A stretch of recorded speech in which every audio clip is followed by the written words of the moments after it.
katika internet fandrantena ko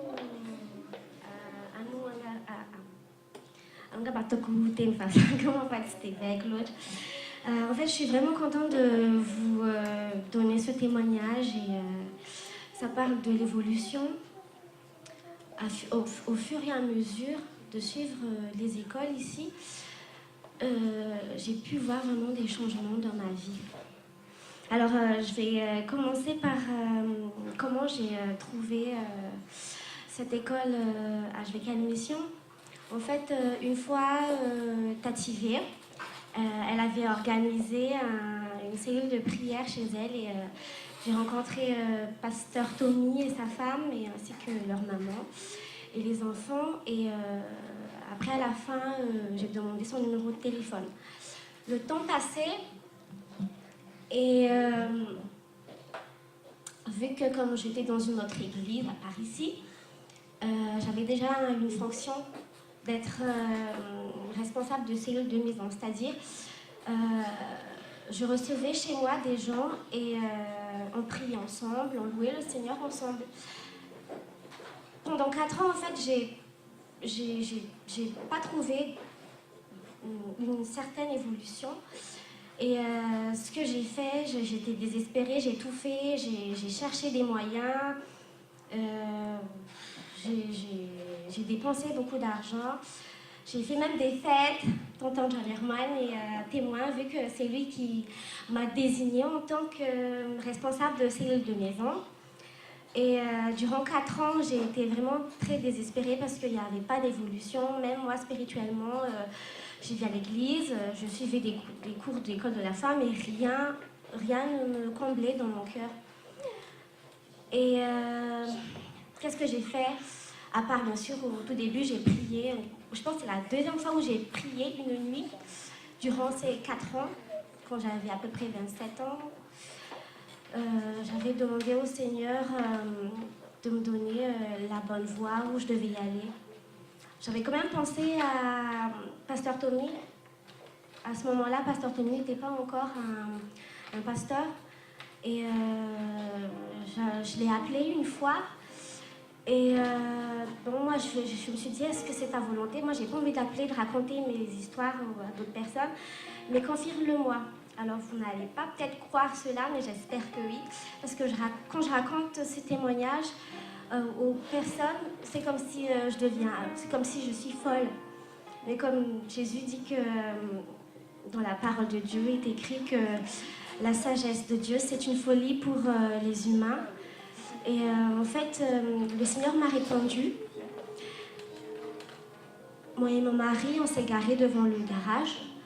À minuit pétante, mon téléphone a sonné. Et j'ai regardé, j'ai répondu. Il y avait écrit Jésus. Vous voyez, quand vous recevez des appels, il y a le nom de la personne. Et il y avait écrit Jésus. Et en dessous de Jésus, il y avait écrit 777 à l'infini. C'était une chose incroyable. Alors je me suis dit, quelqu'un est en train de se moquer de moi. Là, je vais regarder dans mon téléphone, dans mes contacts, si quelqu'un a pu enregistrer quelque chose et pu me faire une farce, quoi. J'ai regardé autour de moi, je me suis dit, et puis mon mari aussi, il se dit, mais c'est quoi ça? Et après, j'avais aussi un ami qui habitait près de chez moi.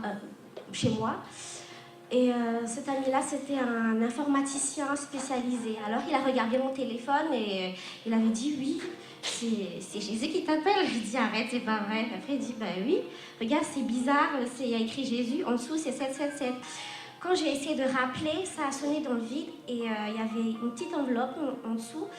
Et j'ai ouvert l'enveloppe, c'était écrit le nom du pasteur. Quand je raconte ça aux gens qui ont déjà eu des histoires surnaturelles comme ça, ils y croient. Et que quand ce sont des gens qui n'ont pas encore connu ça, même des chrétiens qui prient à l'église, quand je raconte ça, ils me disent que votre pasteur, qu'est-ce que tu as fait? Il cherche toujours un moyen pour me déstabiliser, me faire croire que je suis bête ou que je suis ensorcelée ou des choses comme ça. Mais je sais que quand le Seigneur, il répond, et on peut croire aussi à des bonnes choses comme cela. Et le temps passait, je suis allée chez le pasteur, on a pris un rendez-vous ensemble, on a parlé. Le pasteur, il a cru. Je me suis dit, waouh, heureusement vous me croyez. Et ça l'a pas dérangé, j'étais vraiment contente.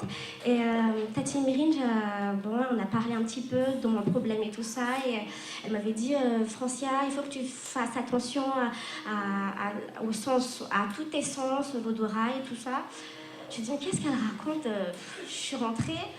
Et puis, elle m'a invitée aux écoles.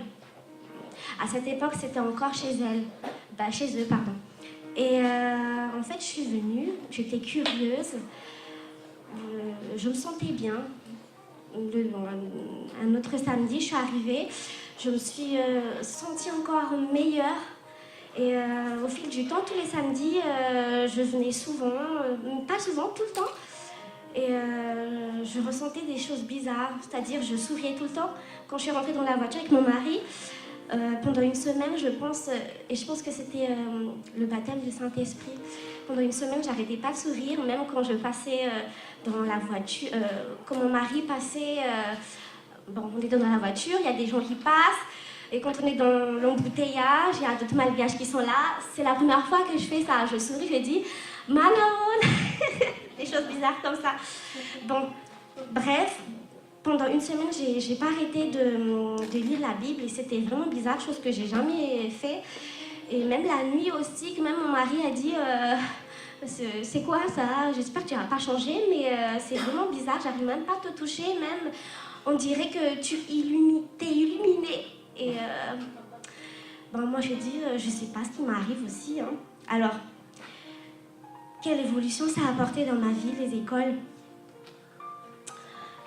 Déjà, j'arrive à... Les gens, normalement, c'était moi qui les invitais. Maintenant, c'est les gens qui viennent vers moi, même dans la rue.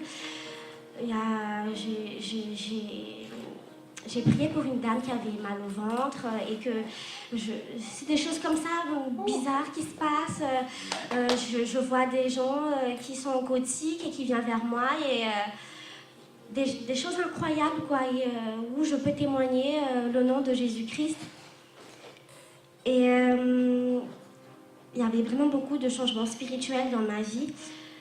Moi aussi, je conseille aux personnes qui écoutent derrière la radio que c'est vrai que quand on reste à la maison, c'est bien, c'est chaud, mais quand il y a des choses qui nous embêtent, quelqu'un qui nous appelle, tout de suite on est interrompu. Des fois même on s'endort, et moi je peux vous dire que oui, des fois je m'endors et je m'en excuse, pasteur, quand j'écoute la radio, et je trouve que c'est mieux de venir vraiment parce que c'est différent la présence ici physique que derrière la radio. Et voilà comment j'ai connu HVK et comment les écoles ont pu fructifier dans ma vie.